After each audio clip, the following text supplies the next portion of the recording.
ក្រុមហ៊ុន MH 7បីដើមនាំចូលជីព្យាបាលដីនិងថ្នាំកសិកម្មគ្រប់ប្រភេទពីប្រទេសថៃ 100% ធានាគ្មានក្លិនមិនប៉ះពាល់ដល់សុខភាពនិងកាន់ទិន្នផលទ្វេដងនាំចូលដាច់បុកនិងចែកចាយទូទាំងប្រទេសកម្ពុជាអាតាវ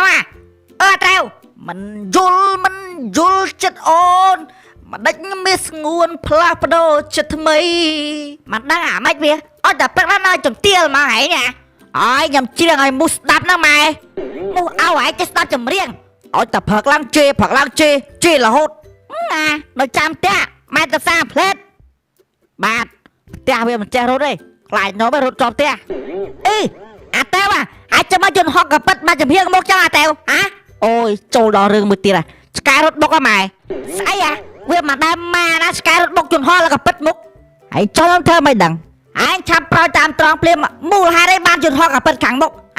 ខ្ញុំជីបុកដើមដូងហើយផ្លូវប៉ុណ្ណាណៃហេតុមើលអាជីបុកដើមដូងផ្លូវខ្ញុំមើលតែខ្ញុំកិច្ចអត់តាន់បុកហ្មងហ្នឹងហើយកិច្ចអត់តាន់បុកប្រាវហើយចាឥឡូវហ្នឹងវាជីកើតអត់ទៅជីអាមិនកាត់បើខ្ទេចអស់អាលេងហ្នឹងហែងឥឡូវអាចទៅផ្សារទៅចឹងបាទហ្នឹងហើយ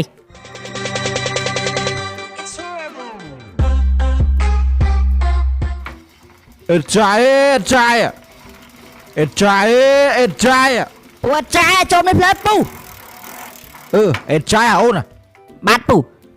យន្តហោះ1គីឡូប៉ុន្មានពូអេជុំយន្តហោះហេបាទពូខ្ញុំមិនក្រណាក្រតែម៉ែអូនខ្ញុំឯងអាយន្តហោះហ្នឹងដូចមិនដែលទិញសោះពូឲ្យសាក់មើលទីមើលបើទៅថ្លៃលក់ពូឈប់មើលសិនមើលអានេះដៃស្ដើងដែរដៃមិនសូវល្អសោះ1គីឡូ500បានអូនអើយងាប់ឲ្យពួយឲ្យ1គីឡូ500យន្តហោះខ្ញុំទិញតម្លៃ4លានដុល្លារណាពូ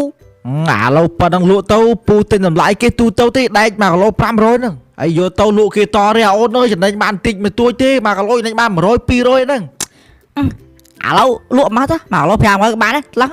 មកឥឡូវជួយលើកគ្នាមកអូយធ្ងន់ណាស់ពូអើយមួយសុនទុះក្រោយមកអត់ទេ20ម៉ឺនអូនបាទពូចង់ពូទៅវិញអញ្ចឹងអេចាយហាយន្តហោះមួយទិញតម្លៃ4លានដុល្លារជាតិបានមកទឹកផងលក់បាន20ម៉ឺនរៀលហើយអត់ខ្វល់អាតាវអាតាវ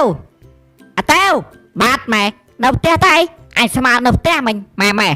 អាយន្តហោះហ្នឹងខ្ញុំលក់ចោលបាត់ហើយម៉ែ